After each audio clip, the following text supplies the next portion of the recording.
Wenn du mal mehr willst. In diesem Umschlag ist echt mehr drin. Für alle diejenigen, die Sehnsucht nach mehr haben, ist mein heutiger Kartengruß.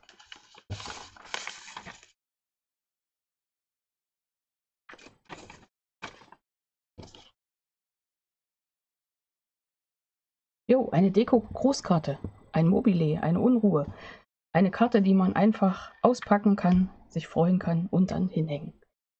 Die Anleitung dazu zeige ich jetzt. In unserer 14-Tage-Challenge Kartenfrühling, heute am Tag 7, das Thema maritime Grüße.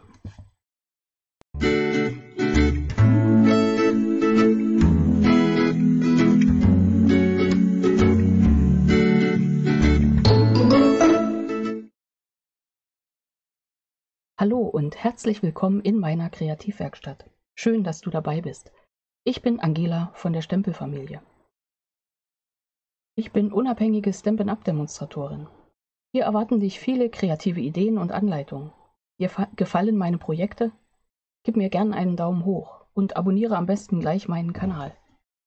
Für das heutige Projekt, unsere Grußkarte im maritimen Design, nach dem Motto, da ist mehr drin, wenn du mal mehr willst, benötigen wir folgendes Material. Du legst es dir am besten zurecht, dann können wir gleich miteinander basteln. Nach dem Motto Stop and Go, die Play-Taste macht es möglich. Ich habe gearbeitet mit dem Stempelset wie Muscheln, dazu die Stanzform. Es gibt da auch noch einige kleine Stanzformen, aber ich habe die große genommen und dann die Prägeform. Außerdem folgende Papierzuschnitte. Ein Stück Farbkarton in Abendblau in den Maßen 14,8 x 10,5 cm. 2 Stück Farbkarton in Grundweiß in den Maßen 14,3 x 10 cm. Und für die Stanzteile habe ich mir zugeschnitten, jeweils in 14,3 x 10 cm, ein Stück in Abendblau gestanzt. Das ist übrigens nur ausgestanzt. Und dann 2 Stücken, ich habe sie genommen in dem Spezialpapier Perlmuttglanz. Du kannst sie aber natürlich auch in Grundweiß nehmen oder wenn du was anderes haben möchtest, mach's wie du möchtest. Ist ja sowieso jeder frei. Bei diesen habe ich zuerst gestanzt und danach geprägt. Wichtig die Reihenfolge, damit uns die Prägung bei der Stanzung dann nicht wieder verloren geht. So sieht es aus. Hier habe ich schon koloriert, damit es nachher etwas schneller geht. Und zwar mit den Blending-Pinseln und den Farben Savanne, Espresso, Waldmoos und Abendblau. Außerdem habe ich noch ein Briefmarkenelement verwendet. Da geht natürlich jedes andere Grußelement auch. Jo, das ist ein bisschen aufwendiger, das ganze Ding. Mir fällt ein, wir brauchen noch Bändchen. Ich habe da hier dieses schöne genommen. Auch im aktuellen Stampin'-Up-Sortiment im Katalog zu finden. Jo, hast du noch Fragen zur 14-Tage-Challenge Kartenfrühling? Die Informationen findest du auf meinem Blog, auch hier im Video Nummer 1. Ich verlinke dir den Blog in der Beschreibung. Und ansonsten schreib mich einfach an, frag einfach nach. Auf den unterschiedlichen sozialen Medien, Netzwerken gibt es immer wieder Gruppen, wo man da miteinander die Ideen teilen kann und bestaunen. Jo, jetzt fangen wir aber an. Es geht los. Noch irgendwas vergessen? Man denkt immer, man hat was vergessen. Okay, wir nehmen zuerst diese Farbkarton in Abendblau. Das ist unsere Grundkarte. Darauf setze ich ein weißes Stück in den Maßen 10 x 14,3 und klebe das schon mal fest. Ängstepuppe, das mache ich natürlich nicht. Ich klebe auf dieses Stück zuerst Kommando zurück oder wir können es festkleben, doch. Wir können ja immer alles ganz verschieden machen. Gestern die Karte mir überlegt und dann losgebastelt und dann immer wieder abgewägt, was mache ich zuerst. Wir kleben jetzt zuerst dieses Stück einfach mal so eben auf die Rückseite. Das ist unser Textfeld. Ich habe diesmal keine Klappkarte gewählt, weil ich mir so vorstelle, man hängt diese Karte einfach so an die Wand, damit man den Gruß einmal schön sieht und das Meer.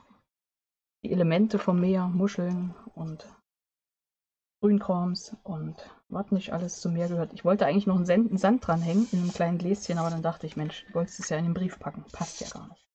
Jetzt nehmen wir das zweite Stück Farbkarton in Grundweiß und kleben da dieses Element auf. Ich klebe da wirklich, damit es plastisch bleibt, die größeren Muscheln auf. Also da tue ich meinen Klebstoff auftragen. und vielleicht noch an 1, 2 Punkten auf dem Grünkrams, aber dann hat sich das auch schon wieder.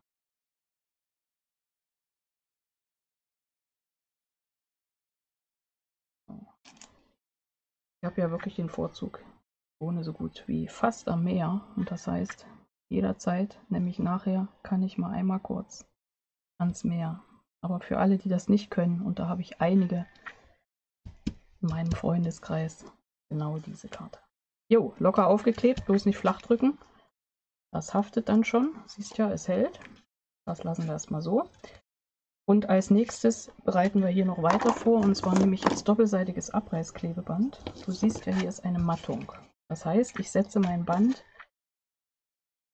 etwa einen halben Zentimeter, 0,5 mm vom Rand entfernt, so hier hin.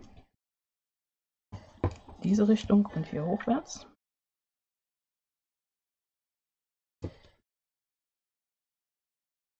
Hier schon mal die Schutzfolie ein Stück ab und schneide mir jetzt Fädchen zurecht, Bändchen zurecht in den etwa 20-30 cm und klebe die hier auf. Da ich aber mit der Karte noch nicht weiter, also noch nicht alle Elemente durchdacht habe, werde ich hier das erstmal so aufkleben, dass ich das unter die Abdeckfolie setze. Und zwar einen dahin, der so schräg hier an die Ecke läuft. Einen, der, so sagen wir mal, 3 cm, 2 bis 3 cm vom linken Rand an der kurzen Seite weg ist. Und der dritte, den setze ich relativ mittig hier oben an.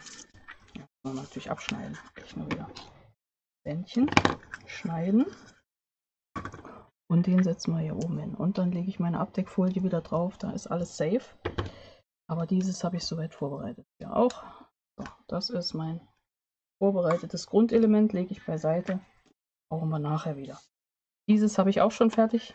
Lege ich beiseite. Brauchen wir dann wieder. Und jetzt widmen wir uns endlich mal der Koloration. Und zwar werde ich dieses Element, da kommen die ganzen kleinen Schnippelteile, werde ich jetzt kolorieren. Und zwar nehme ich da eine Unterlage und meine Blending-Pinsel. Ich gehe mal suchen.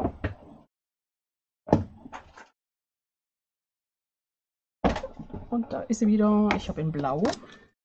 Dann habe ich einen in Braun und den habe ich einen in Grün. Du kannst das auch mit weniger machen, immer zwischendurch ein bisschen auswaschen oder abwischen. Das geht also alles, aber ich habe mir den Luxus gegönnt und habe für jede Farbfamilie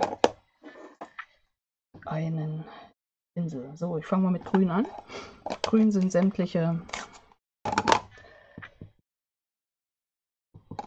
Pflanzenteile. Kann man jetzt variieren, zum Beispiel, dass man diese fedrigen, sage ich mal so, also die Gräser, ein bisschen heller macht. Da wische ich dann mit etwas weniger Druck. Und die verzweigten, etwas dunkler. Ich habe das gestern auch mal ein bisschen kombiniert. Mal mit den Fingerschwämmchen gearbeitet, mal mit den Blending-Pinseln. Die Effekte sind auch leicht unterschiedlich, aber damit es hier nicht so voll wird, nehme ich jetzt nur die Blending-Pinsel. Ich finde ja die Unterlage immer so witzig. Wenn man dann fertig ist, hat man so ein schönes, buntes, verblendetes Papier. So, dann haben wir diese Zwischenstege hier. Die nehmen wir auch erstmal alle mit einfärben. Wir schneiden dann, dadurch, dass wir auseinanderschneiden, einige ab, aber eben nicht alle. Also können da ruhig einige bleiben. Ich lege das jetzt mal hier auf eine Unterlage, damit du das siehst. Das Grün ist schon mal fertig. Für mich reicht das so. Dann nehme ich als nächstes Brauntöne, muss man eine Grundlage schaffen. Ich fange mal mit dem Savanne an. Ein paar Stellen, wo ich denke, das ist jetzt wirklich eigenes Vergnügen, wie man das haben möchte. Ich habe gerne, dass an einigen Stellen so ein bisschen braun durchschimmert, helles oder dunkleres, und an anderen dann bläulich. Gehen natürlich alle anderen Farben auch. Jetzt gehen wir gleich mal ins Abendblau.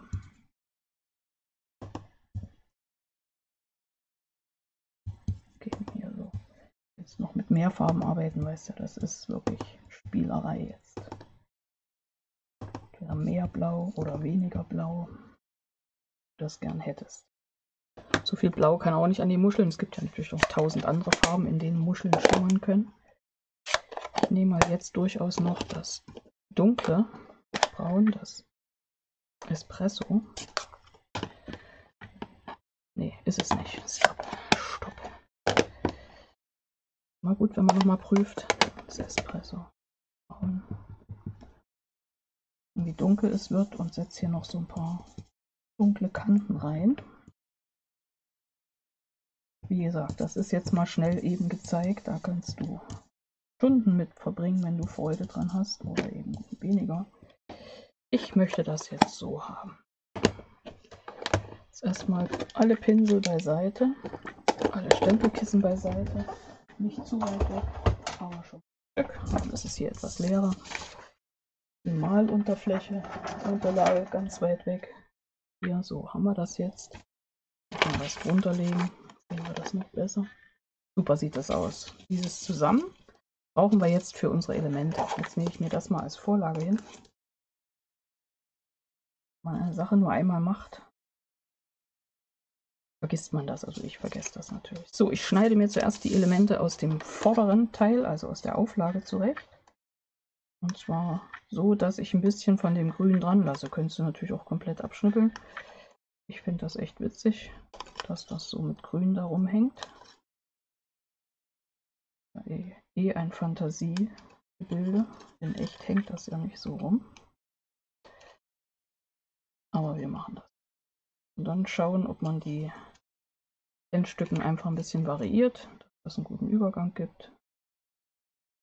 Nachher beim zweiten werden wir das einfach auflegen und dann die Unterlage in Abendblau danach korrigieren. Halten wir einfach verschiedene Elemente. So, was haben wir hier? Die kleine Muschel. Die nehme ich so. Und dann lasse ich noch so ein bisschen Grün hier runter. Machen wir mal, wie viel wir lassen. Müssen ja nicht. So. Dann hätten wir jetzt noch dieses Element. Da schneiden wir ein bisschen weg und ein bisschen was lassen wir.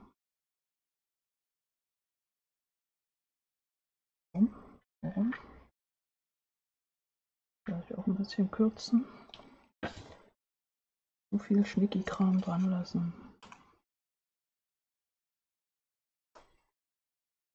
Ja, jetzt muss ich noch überlegen, diese Ecke noch ab. Ja, und die letzte Muschel so rum. Machen wir doch hier oben das komplett weg. Ja, das ist jetzt wieder dein Fantasiespiel, was dir da am besten gefällt.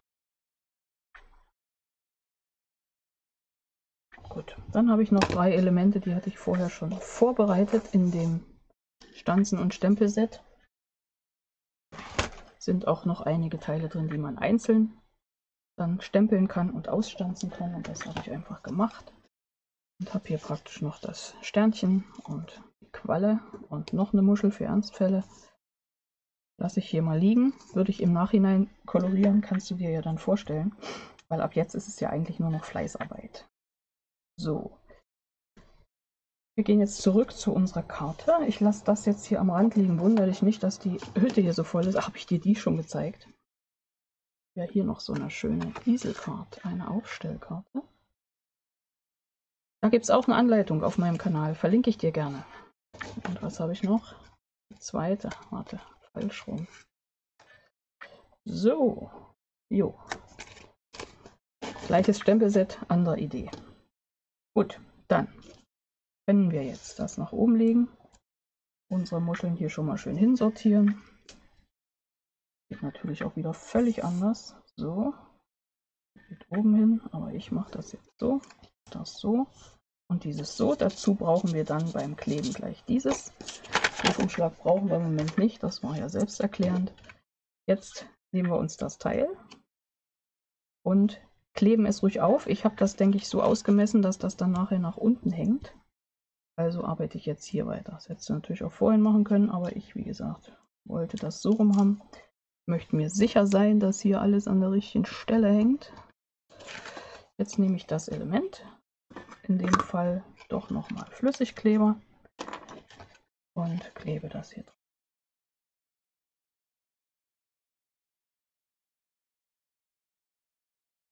Sollte das nachher nicht gut hängen, können wir mit dem Bändchen, was wir gleich oben quer drum binden, immer noch mal ein wenig richten. So, gut festkleben, schauen, dass wirklich die Bändchen gut halten unten. Was war das? Okay, passt, klebt. An den Stellen gut andrücken, wo die Bändchen rauskommen. Und jetzt brauchen wir noch mal unsere Bändchen. Und zwar lege ich das jetzt hier oben so rum, dass ein Stück übrig bleibt. Und dann wickel ich hier zweimal rum und binde hier drüben fest. Knoten nicht knicken, gut fest. Das Ende schneide ich gleich lang, damit man das Ganze gut aus dem Brief ziehen kann und später aufhängen. Ich mache hier so einen Knoten. Hätten wir ja so Schneiderkram. So, das schieben wir hier ein bisschen. Jetzt wird das mal schräg gehalten. Und wir machen den Hängetest. Ja, die Linien hängen gut parallel, mit gleichem Abstand. So parallel ist logisch, aber mit gleichem Abstand. Wo musst du eigentlich? Ach doch, dahin. So, und jetzt ist die Frage, ob wir uns jetzt die Briefmarke noch gönnen. Das machen wir. Hier eine vorbereitet. Ich mache da jetzt gar nicht viel drauf, sondern nur den Stempel, wenn du mal mehr willst. Wenn du da mehr willst, dann gestalt ihn einfach mehr aus. Ich nehme noch mal mein Abendblau.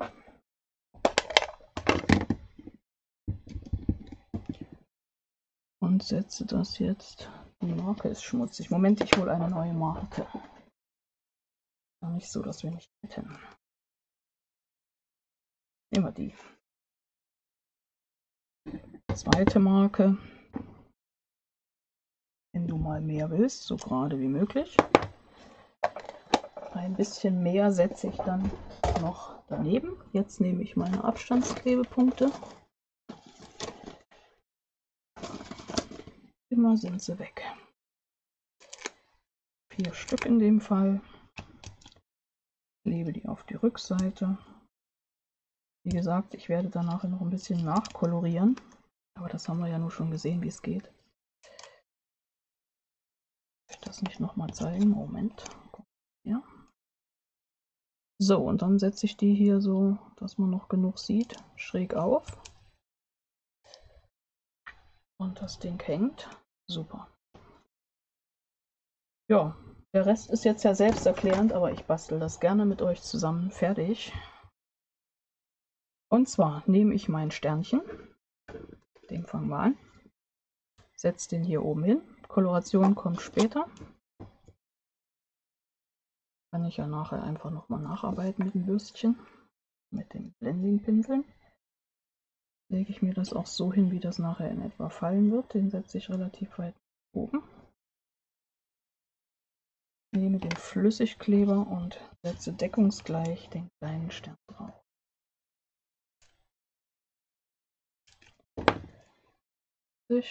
Schauen, draufsetzen, anheben, umdrehen, schieben. Passt. Nummer 1, schön andrücken. Nummer 2 ist diese Muschel. Jetzt nehme ich mir das Teil hier drüben, lege die Muschel auf, dass ich nicht die falschen Elemente abschneide. Deckungsgleich, Scherchen.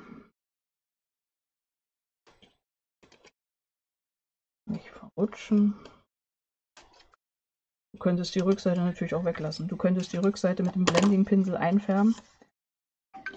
Ideen gibt es ja immer ohne Ende. Doppelseitiges Abreißklebeband hier drauf gesetzt. Senkrecht hätte ich das gerne. Auch da kannst du die Muscheln natürlich quer hängen, wie du magst. Auch nicht so viel Abstand bei diesem und das vordere Element dagegen. Gucken, wie weit man das Gras, in dem Fall hier das Grünzeugs mit einstreicht. Geht natürlich mit dem Klebstoff auch. Ich drücke das dann einfach nochmal auf mein Schmierblatt ab, damit da nicht zu viel drauf ist. Und setze das hier wieder deckungsgleich drüber. Notfalls im Anschluss was nachschneiden und hier natürlich das Ende abschneiden. Wenn nicht mehr dran kommt, das Ende gleich noch abschneiden. Und das Fädchen durchlaufen lassen, das Bändchen gut andrücken, dass das schön flach liegt. Ja, Nummer 1 ist fertig. Gehen wir auf Nummer 2. Da haben wir dieses hier. Nehmen uns wieder unser Element, so dass es passt. Halten das drauf. Schneiden das ab.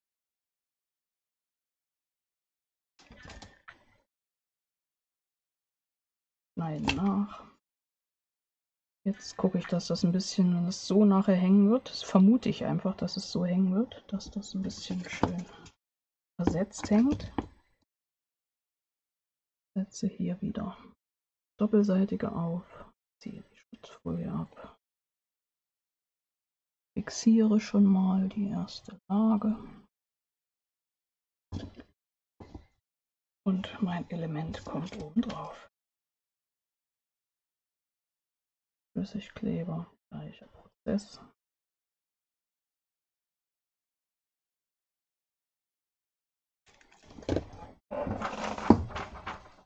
Abstreichen, aufkleben.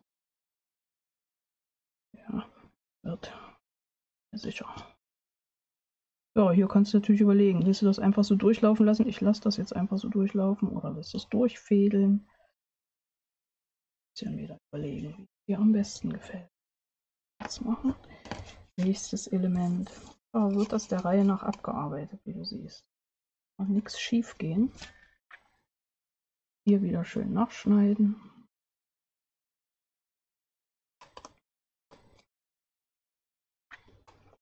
Echt ein vielseitiges Stempelset, das muss ich jetzt ja schon mal sagen. Weil normalerweise allein schon dieses erste Element mit dem Stanzen und dann Prägen ist schon voll der Hammer. Aber dass das dann jetzt hier auch noch solche Dinge, so Schnicki-Kram und so, dass sowas geht, das ist super. Und da geht bestimmt noch mehr. Das ist meine zweite Kartenidee dazu. Ich glaube, da geht noch richtig was. Was fehlt, ist die Zeit. Wie immer. So, das hängt bis da. Dann möchte ich das ein bisschen weiter runterhängen haben. Und zwar machen wir das mal jetzt hier. Setzen das Element wieder gegen.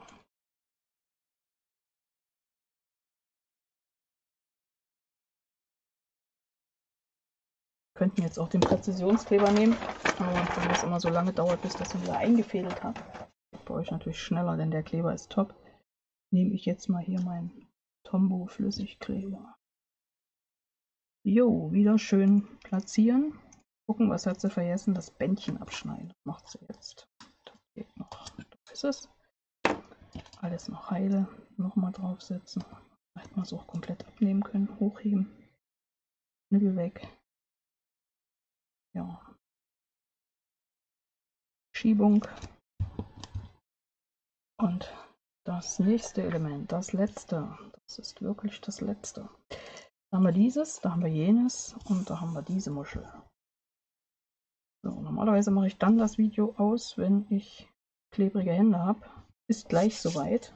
Sind gleich so, dass ich nichts mehr anfassen möchte. Kennt ihr auch schon. So, jetzt nehme ich diese Muschel. Bei euch ist das garantiert nicht so. Das mit dem Problem ist mein eigenes Problem mit dem Kleber. Eine große Schweinerei anrichten. Aber es geht nun mal nicht alles ohne Flüssigkleber. Deswegen mal das jetzt machen. Ja, ruhig gut platzieren, dass sich das nachher nicht gegenseitig verheddert. Ich überlege schon, wen von meinen guten, besten Freundinnen. Es gibt zu viele, die mehr sehen wollen, die Sehnsucht nach mehr haben. Sorry. Wem kann ich denn das mal verehren? Mal da schon drüber nach. Ich habe eine Idee. Also eine werde ich, weiß schon wohin schicken und eine verlose ich jetzt einfach mal in Kommentaren. Also wer möchte denn so eine Karte haben?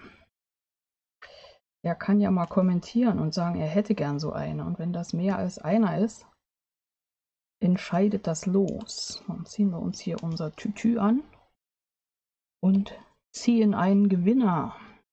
Das wäre dann der Plan. Ja, also kommentiert mal unter dem Video, wenn es euch gefällt. Wenn es euch nicht gefällt auch, sagt mir das, aber bitte verpackt es in blumige Worte, da kann ich besser mit umgehen.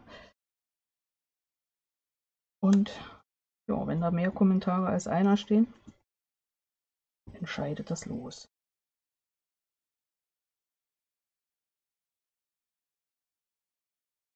Weiß ich das nachher noch, wenn ich ausmache. So, hier habe ich ja gesagt, koloriere ich später. Das geht wunderbar, dann nachher nochmal dezent mit dem Blending-Pinsel drüber zu gehen. Wo wir aufpassen müssen, sage ich mal gleich, sage ich auch zu mir, ist die Stelle, wo das Band ist. Ja, dass wir da nicht mit Druck arbeiten, sonst sehen wir das so durch. Ihr seht das, so sieht das bei mir aus mit den Händen. Kann man nicht rausschneiden. Nein, das kann man nicht rausschneiden. Habe ich ein Problem? Ah, falsch rum. Hier haben wir das meiste abzuschneiden.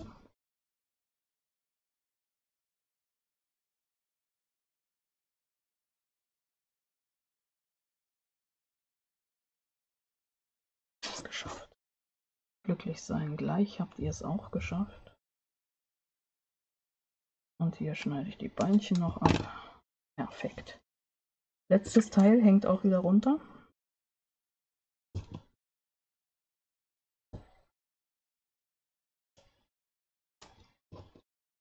Ich will mal kurze Videos machen und am Ende landen wir hier bei fast 30, es wären 30 Minuten, ich fasse es nicht. Ich hätte schneller machen müssen. Aber ich höre ja auch, lese ja auch oft, das war zu schnell. Mach doch mal bitte ein bisschen langsamer. Okay. Dann fällt das heute in die Kategorie. Trotzdem finde ich, es ist noch eine schnelle Karte. Also, schlimmer geht immer. Jetzt anfangen würden zu kolorieren mit den Stampin' Blends. Moment, jetzt hebt es ab. Das hoch. Warum sind die Finger so bunt? Das liegt daran, dieses Perlmuttpapier ist super toll. Passt auch alles, aber ich fasse hier praktisch ständig wieder auf die Koloration mit den Blending-Pinseln und da bleibt immer ein bisschen Farbe haften. So. Aber jetzt haben wir was verpasst, haben wir nicht. Wir lassen es mal durchs Bild schweben und legen das jetzt mal so hin. Und ich glaube echt, also wenn ich sowas kriegen würde und wäre nicht am Meer, ich würde mich tatsächlich ans Meer versetzt fühlen. Und das Schöne ist, man sieht das den Brief von außen gar nicht an. Und dann zieht man so langsam die Karte raus, so wie wir das vorhin gemacht haben. Und da ist Tatsache mehr drin in dem Umschlag, wenn du mal mehr willst. Ja, passende Karte zum Thema des Tages.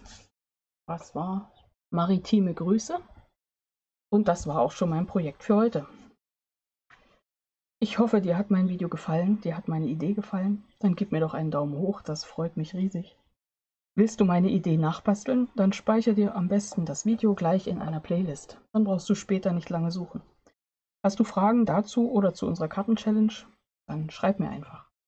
Abonniere meinen Kanal, klicke auf die Glocke neben dem Abo-Button. Dann verpasst du keine meiner weiteren Anleitungen. Alle Maße für die Projekte findest du auf meinem Blog www.stempelfamilie.blogspot.de. Ich wünsche dir kreative Zeiten. Bis zum nächsten Mal. Vielleicht ja schon morgen. Ich freue mich drauf. Deine Angela von der Stempelfamilie.